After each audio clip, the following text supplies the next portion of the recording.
Hello मेरे प्यारे बच्चों, कैसे हैं आप सब। Hope you all are fine. Welcome to logistic chemistry. तो बच्चा, मैटर अराउंड अस प्योर, ये चैप्टर हमने स्टार्ट किया हुआ था जिसमें हम सेपरेटिंग टेक्निक्स पढ़ रहे थे, जिसमें हमने दो मिजिबल इनमिजिबल लिक्विड को कैसे सेपरेट आउट करते हैं वो देखा, है ना। और हमने क्या देखा, सेंट्रीफ्यूगेशन टेक्निक देखी। इंक में से डाई को सेपरेट आउट करना है तो वो कैसे करते हैं वो देखा हमने इवेपोरेशन से। और दो इनमिजिबल लिक्विड ऑयल और वाटर को हमने किससे सेपरेट किया था, सेपरेटिंग फनल से।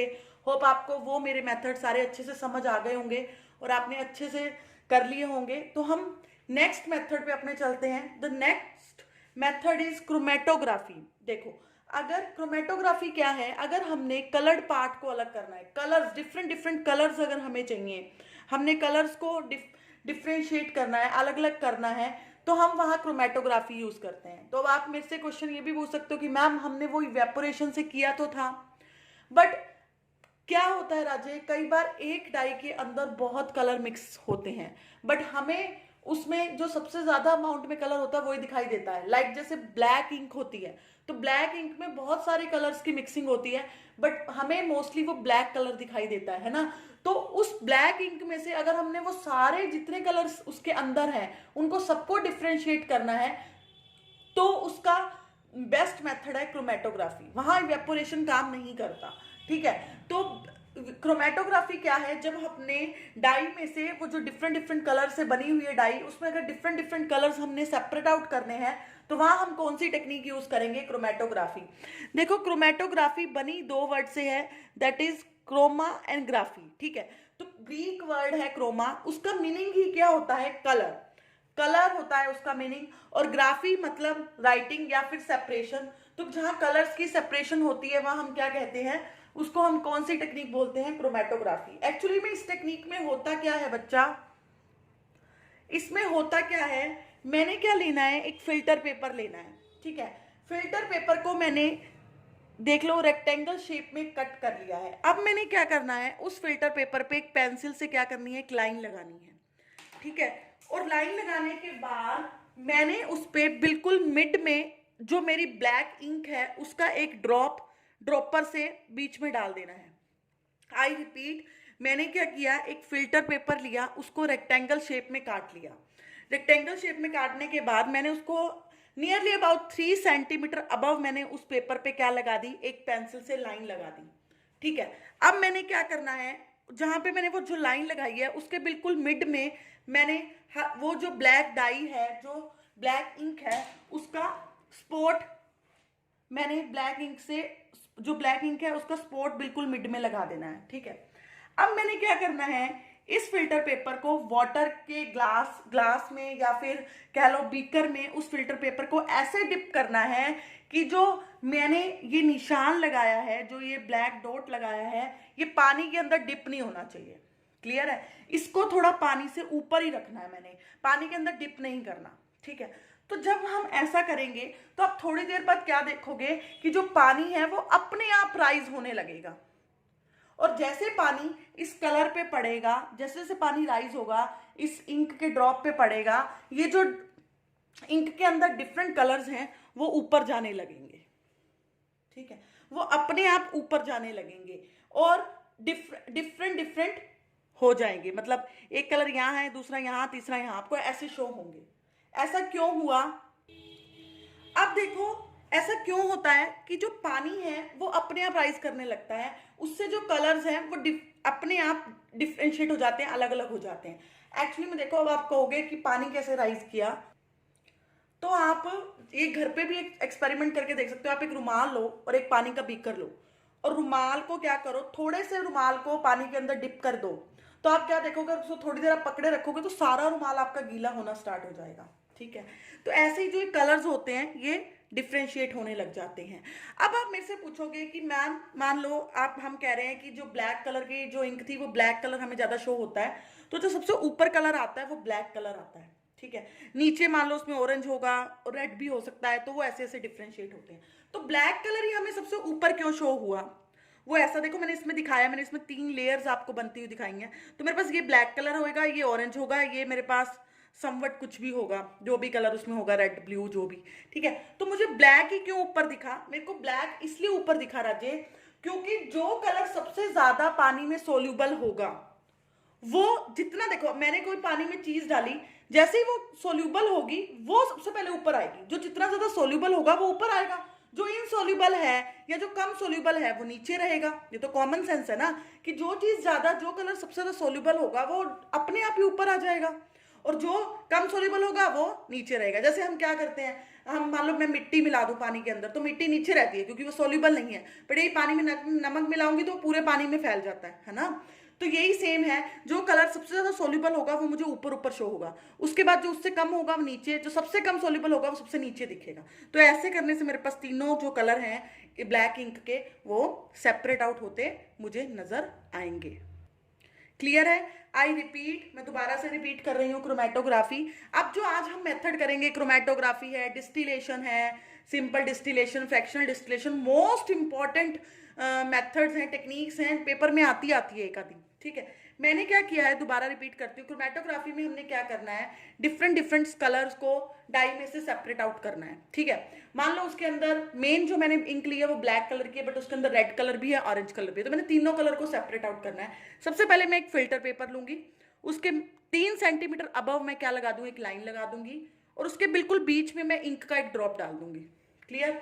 उसके बाद मैं एक पानी का बीकर लूंगी, और उस पानी के बीकर के अंदर या फिर ग्लास लूंगी, उसके अंदर मैं इसको डिप करूंगी, और ऐसे डिप करूंगी कि जो डॉट है वो मेरा पानी से अबव रहे। डॉट को मैंने पानी के अंदर डिप नहीं करना। तो थोड़ी देर बाद वो पानी अपने आप राइज करने लगेगा और मेरे पास कलर्स क्या हो जाएंगे, सेपरेट आउट हो जाएंगे, लाइक दिस। तो क्रोमेटोग्राफी बेस्ट वे है अगर हमने डिफरेंट कलर्स को सेपरेट आउट करना है। तो इसके एप्लीकेशंस क्या हो सकती हैं, हम नेचुरल कलर्स के पिगमेंट्स को सेपरेट आउट कर सकते हैं। नेचुरल कलर्स मतलब मान लो कोई मेरे पास कोई पौधा है वो ब्लू कलर का है ना, तो उसमें मान लो मैंने ब्लू कलर को, मेरे को नेचुरली है वो नेचर का कलर है, उसका पौधे का कलर नेचुरली ब्लू है ना। तो अगर मैंने उसको लेना है, उसको सेपरेट आउट करना है, तो मैं क्रोमेटोग्राफी से करूंगी, क्योंकि उस ब्लू कलर में कई बार हो सकता है थोड़े बहुत और कलर भी मिक्स हो, तो पर मुझे तो प्रॉपर ब्लू कलर ही चाहिए है ना नेचुरली, तो मैं उसको क्रोमेटोग्राफी से डिफरेंशिएट कर लूंगी, उसको सेपरेट आउट कर लूंगी। तो chromatography is the best method to separate out the colours in dyes and separation of pigments from natural colours, और separation of drugs from blood. अगर हमें जानना है कि हमने कौन कौन सी दवाइयां खाई हैं, तो हम क्या करते हैं, हम मोस्टली जो लेबोरेटरी में जाते हैं और वो क्या करते हैं, हमारे ब्लड का सैंपल लेते हैं। ब्लड का सैंपल लेने के बाद वो ये क्रोमेटोग्राफी वाला मेथड यूज करते हैं, और उसके बाद उनको पता चल जाता है कि हमने हमारे ब्लड के अंदर कौन कौन सी ड्रग्स हैं, हमने कौन कौन सी दवाइयां खाई हैं, ठीक है। तो ये था क्रोमेटोग्राफी मेथड, होप आपको समझ आ गया होगा। नेक्स्ट हम करेंगे सिंपल डिस्टिलेशन। वो क्या है अब हम देखते हैं। देखो नेक्स्ट है सिंपल डिस्टिलेशन। देखो मैंने तुम्हें बताया था 2 तरह के लिक्विड होते हैं, एक मिजिबल लिक्विड होते हैं, एक इमिजिबल लिक्विड होते हैं। मिजिबल लिक्विड ऐसे लिक्विड्स जो आपस में घुल जाते हैं, है ना, और इमिजिबल लिक्विड ऐसे लिक्विड्स जो आपस में नहीं घुलते, जैसे ऑयल प्लस वाटर। तो हमने ऑयल और वाटर को कैसे सेपरेट आउट किया था, सेपरेटिंग फनल से।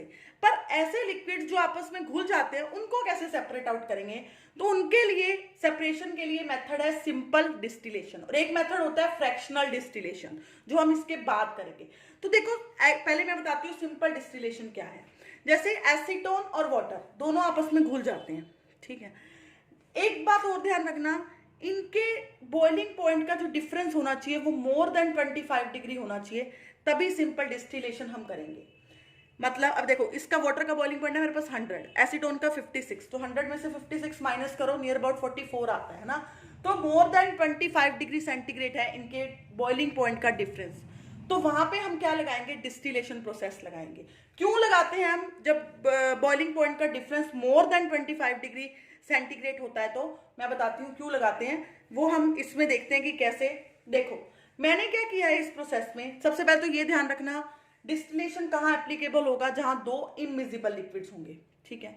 और सिंपल डिस्टिलेशन की बात कर रही हूँ, और हम कहाँ पे एप्लीकेबल करेंगे, जहां 2 लिक्विड्स के बीच का जो बॉइलिंग पॉइंट का डिफरेंस है वो मोर देन 25 डिग्री होगा, ठीक है, 25 डिग्री केल्विन, ठीक है। उसके बाद देखो हमने इसमें करना क्या है, हमने एक डिस्टिलेशन फ्लास्क लेनी है। ये डिस्टिलेशन फ्लास्क है मेरी, इसके अंदर मैंने पानी और एसीटोन का मिक्सचर ले लिया, ठीक है।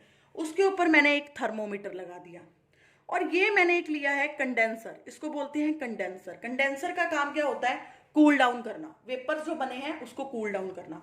और ये मेरे पास एक मैंने बीकर ले लिया जिसमें मेरा जो रिसीवर है, जिसमें मेरा लिक्विड क्या होगा, कलेक्ट होगा। अब मैंने क्या करना है, देखो मैंने इस डिस्टिलेशन फ्लास्क में मिक्सचर लिया एसीटोन और वाटर का, उसको मैं नीचे से बर्नर की हेल्प से हीट कर रही हूँ, ठीक है।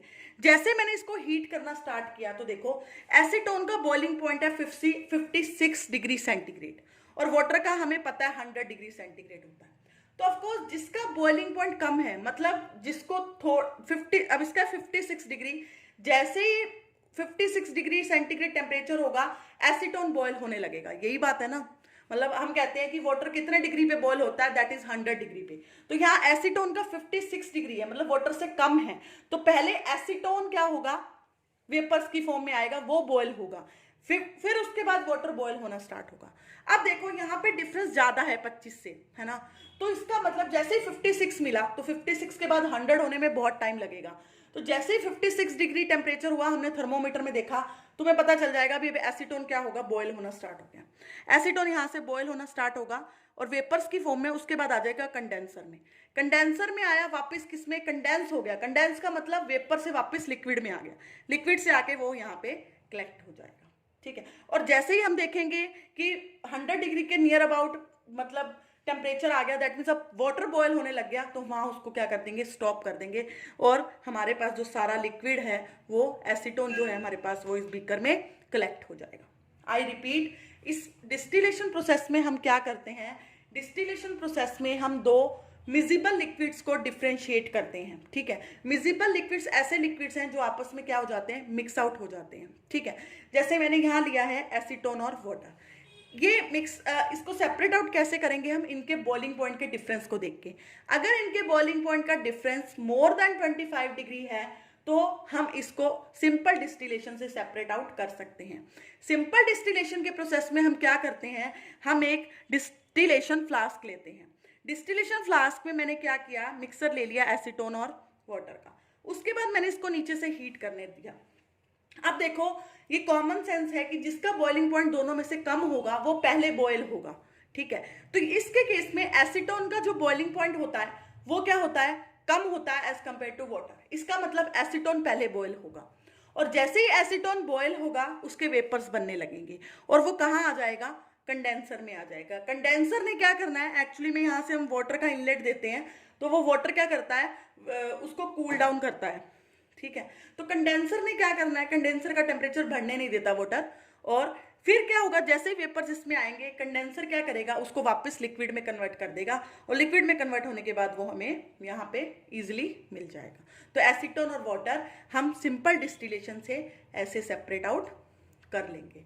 आई होप आपको ये जो प्रोसेस है, टेक्निक है, बिल्कुल ध्यान से समझना, बिल्कुल इजी है, कोई ज़्यादा टिपिकल नहीं है, बस समझते जाओ, क्रैम मत करना, ठीक है। तुम्हें पता होना चाहिए कि मिजिबल लिक्विड क्या है, इमिजिबल लिक्विड क्या है, ठीक है। फिर दोनों के बॉइलिंग पॉइंट का डिफरेंस कितना है, वो मोस्टली आपको पेपर में दिया होगा, या आपको जो आपकी बुक में मेंशन है सिर्फ उन्हीं का ही पूछेंगे। तो यहाँ जैसे मैंने एसीटोन और वाटर की बात की है, तो एसीटोन का बॉइलिंग पॉइंट वाटर से कम होता है, इसलिए सिंपल डिस्टिलेशन में, और इनके जो बॉइलिंग पॉइंट का डिफरेंस है वो भी क्या है, मोर देन 25 है, तो इसीलिए ये सिंपल डिस्टिलेशन से इजिली सेपरेट आउट हो जाते हैं, ठीक है। बट इस मेथड के थोड़े से डिसएडवांटेज हैं, वो क्या है, देखो सबसे पहला डिसएडवांटेज तो यही है, मैंने तुम्हें बोला कि उनका डिफरेंस जो होना चाहिए 25 डिग्री सेंटीग्रेड से ज्यादा होना चाहिए, है ना।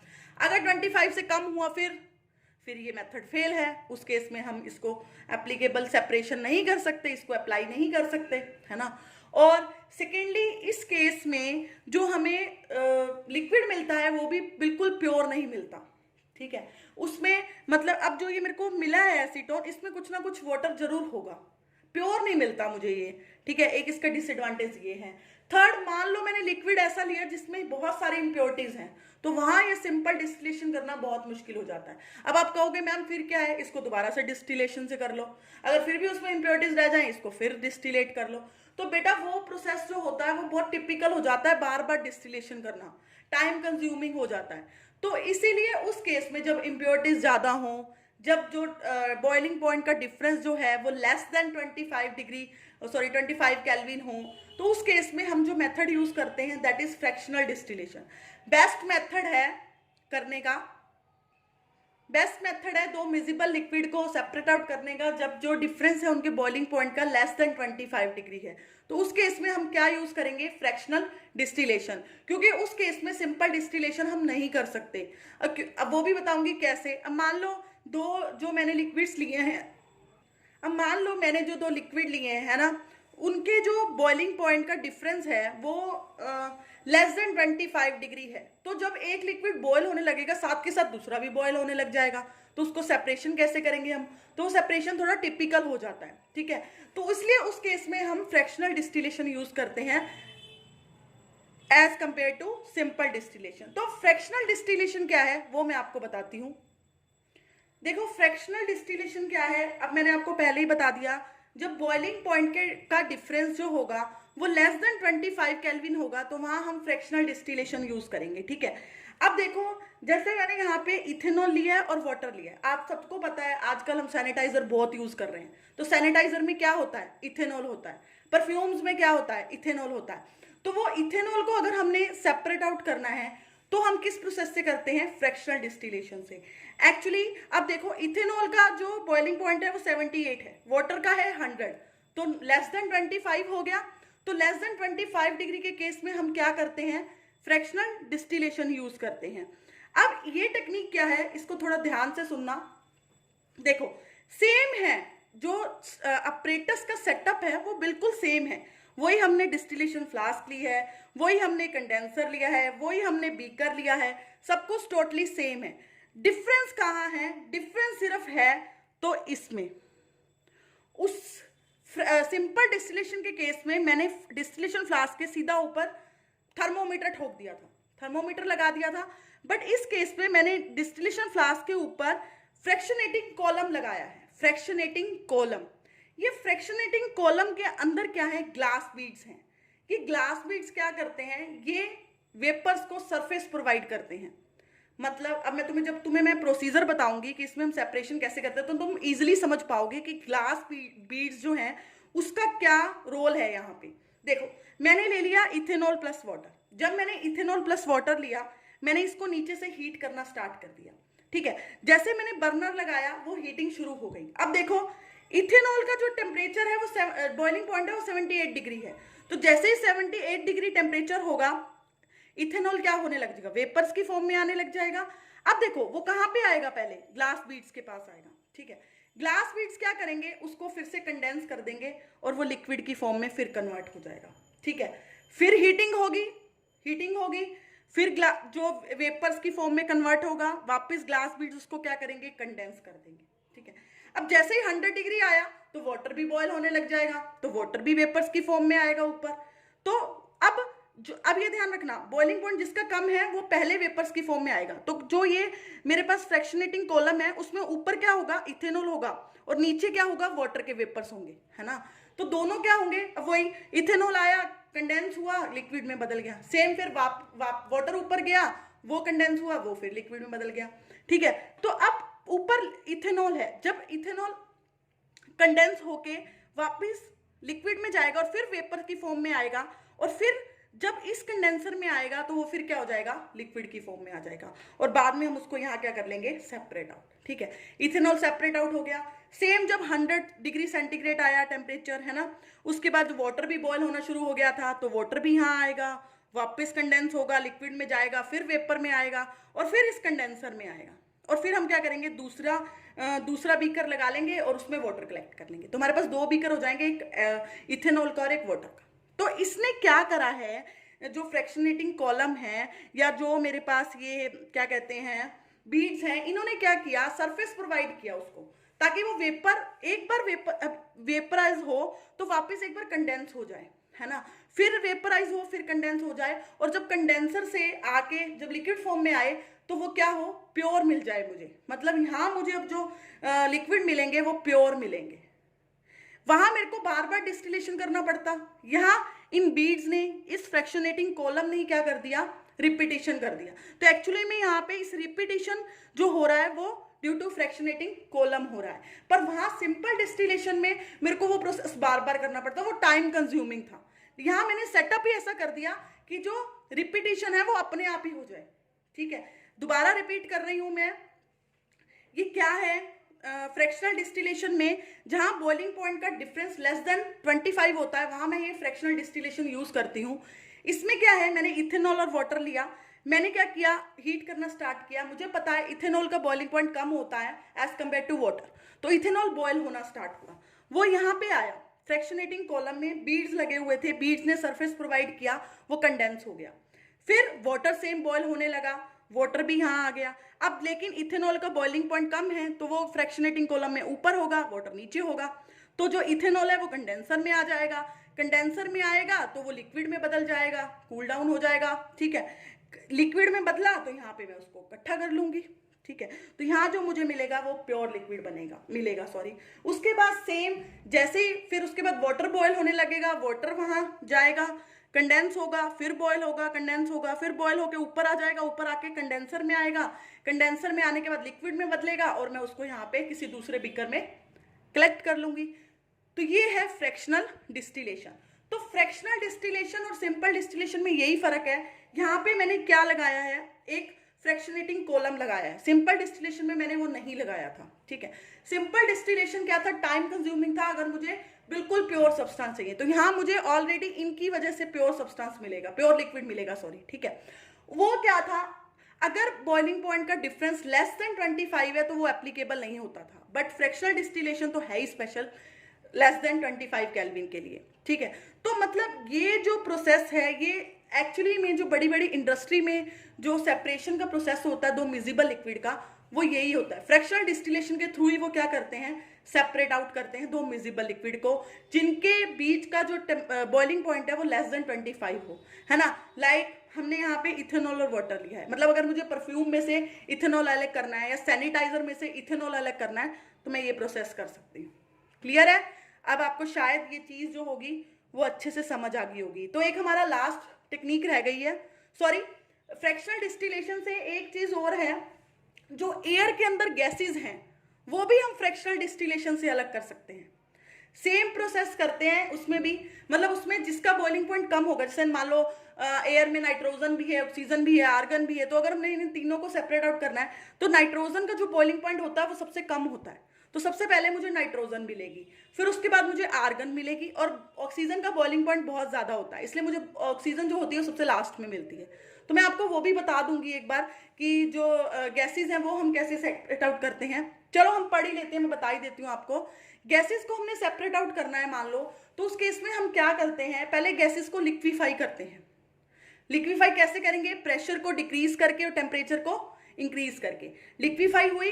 लिक्विफाई होने के बाद हम ये वाला मेथड यूज करेंगे, फ्रैक्शनल डिस्टिलेशन। इसमें क्या होगा, जिस गैस का बॉइलिंग पॉइंट सबसे कम है वो ऊपर आ जाएगी, और जिस गैस का बॉइलिंग पॉइंट सबसे कम है, सॉरी ज्यादा है, वो लास्ट में सेपरेट आउट होगी। ठीक है, लाइक नाइट्रोजन, ऑक्सीजन, आर्गन है, तो नाइट्रोजन का बॉइलिंग पॉइंट सबसे कम होता है गैसेस में, इन तीनों गैसेस में, तो नाइट्रोजन सबसे पहले सेपरेट आउट होगी, लास्ट में ऑक्सीजन होगी, और नाइट्रोजन के बाद हमें आर्गन मिलेगी। क्लियर है, तो एक मेथड हमारा, इसके बाद हम एक और देखेंगे, वो मैं आपको बताती हूं, separation of ammonium chloride and sodium chloride by sublimation process. अब सब्लिमेशन प्रोसेस क्या है, जब दो सॉलिड्स हैं हमारे पास, ठीक है, हमने दो सॉलिड्स लेने हैं, जैसे मैंने इस केस में मैंने लिया है अमोनियम क्लोराइड और दूसरा मैंने लिया है सोडियम क्लोराइड, दोनों क्या है मेरे पास सॉलिडी फॉर्म में होते हैं। ठीक है, अगर मैंने इन दोनों को सेपरेट आउट करना है तो मैं कौन सा मेथड यूज करूंगी, सब्लिमेशन। एक्चुअली में सब्लिमेशन प्रोसेस क्या है तुम्हें पता है, सब्लिमेशन क्या होता है, जब सॉलिड डायरेक्ट गैस में चेंज होता है ना।